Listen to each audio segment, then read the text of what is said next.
और जब क्रोध आया तो कहने लगा अरे अब मैं तुझे छोड़ नहीं सकता हूँ, बता तेरा भगवान कहाँ है। कहने लगे तुम कह रहे हो कहाँ है, तुम ये बताओ कहाँ नहीं है। जहाँ भक्त की हाँ भगवान वहाँ। कहेगी इस खंबे में नजर आ रहा है, कहा हाँ इसमें भी नजर आ रहा है। तब फिर क्या था, तुरंत अपना गदा लिया और गदा घुमाया और घुमा के जैसे ही पत्थर पे मारा है, फिर क्या एकदम दिव्य आवाज आ गई, गड़गड़ गड़गड़ानो खम्भ फटानो है, चरचरान निकसो नर नहार को रूपति भयानक बनायो। भगवान एकदम भयानक रूप में, नीचे से पूरा जो है शरीर मनुष्य का और सिर शेर का, ऐसे दिव्य रूप में भगवान नरसिंह रूप में प्रकट हो गए। बोल नरसिंह भगवान की जय। और इधर जब नरसिंह रूप में भगवान प्रकट हुए तो सारे डर गए, अरे अब क्या होगा। हिरण्यकश्यपु को भगवान ने पकड़ लिया है, पकड़ के उसको पकड़े और लेके पहुंचे दहरी पर, अपनी गोद में लिटाया। भगवान कहने लगे तू वरदान याद कर। भगवान कहने लगे कौन कौन से तुझे वरदान दिए थे। कहा मुझे वरदान दिया था कि 12 महीनों में ना मरो। भगवान कह ले तेरे लिए स्पेशल महीना है 13वां अधिक मास। भगवान से वो बोला प्रभु फिर भी आप मुझे नहीं मार पाओगे। कहा क्यों। कहा मैंने वरदान मांगा था घर के अंदर नहीं बाहर नहीं। भगवान कह ले अभी देख, कह ले अभी तो धैर्य पे हूँ। कह ले मैंने वरदान मांगा था धरती पे ना मरूं आकाश में ना मरूं। भगवान कह ले अभी देख तू कहाँ।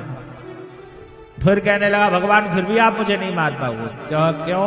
कहा मैंने वरदान लिया था दिन में ना मरूं ना रात में। अभी समय गोधूली का ही चल रहा है, गोधूली का ही अभी भी समय चल रहा है। कह देख अभी ना तो दिन है ना अभी रात। कहे प्रभु फिर भी आप मुझे नहीं मार पाए। कहा क्यों। कहा मैंने वरदान मांगा था कि ब्रह्मा जी की सृष्टि में जो बने हैं वो ना मार सके। भगवान कहने लगे उनको सृष्टि मैंने बनाने का आदेश दिया है, मैं उनकी सृष्टि से भिन्न हूं। भगवान कहने लगे प्रभु फिर भी। भगवान से वो बोला भगवान आप मारना चाहते हो लेकिन मार नहीं पाओगे। कहा क्यों। मैंने वरदान मांगा था कोई मुझे मनुष्य ना मार सके ना कोई जानवर। भगवान कह ले तेरे लिए स्पेशल रूप रखा। और फिर कहने लगा प्रभु फिर भी मुझे आप नहीं मार पाओगे। कहा क्यों। कहा कि मैंने वरदान मांगा था कि अस्त्र से मरूं न शस्त्र से। भगवान कहने लगे तेरे लिए तैयारी है, तेरे लिए तो नाखून नहीं काफी है, ना ये अस्त्र है ना।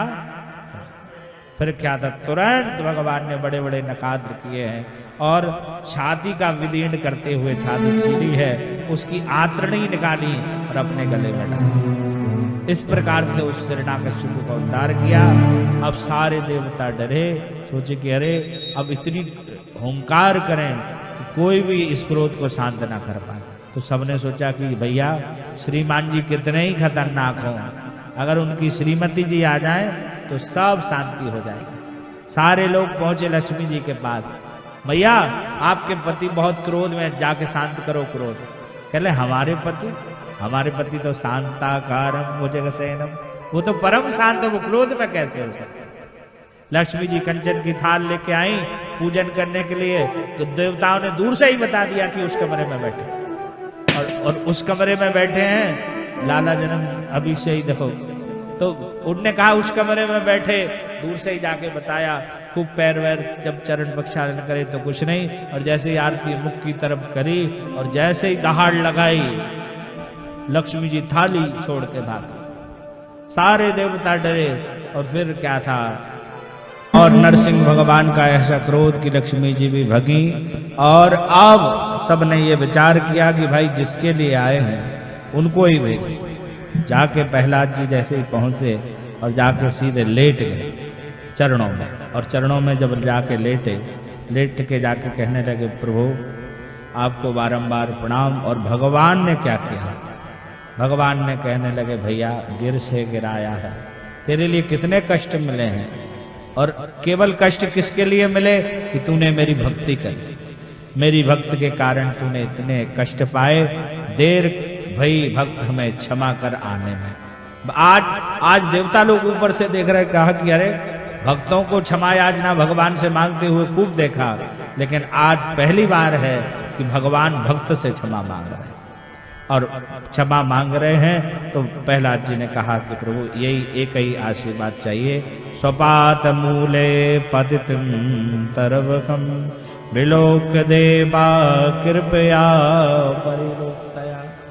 भगवान एक ही चाहिए आशीर्वाद, क्या कि प्रभु हम आपके चरणों से कभी दूर ना हो। और एक और बात, हमारे जो पिताजी हैं उनका भी आप उद्धार कर दीजिए। भगवान बोले अरे भैया प्रहलाद, तेरे जैसा कोई बालक जहां जन्मेगा वहां कोई तेरे पिता नरक में जाएंगे, तेरे जैसे बालक जब भक्त जहां जन्मते हैं वहां तो 21 पीढ़ियां तर जाती हैं।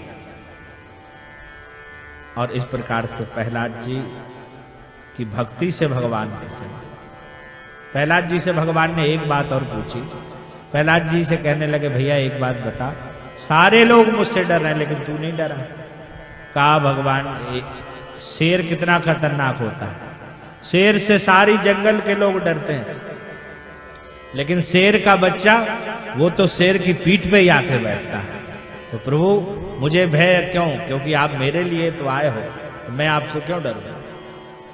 बंधु, इस प्रकार से भगवान की भक्ति यह प्रहलाद को आज आनंदित किया। प्रहलाद का यह उद्धार, प्रहलाद के लिए भगवान आए। देखो भैया, भगवान के लिए जब आप भजोगे, भगवान के लिए ध्यान में लगोगे तो सब भगवान ही उद्धार करेंगे।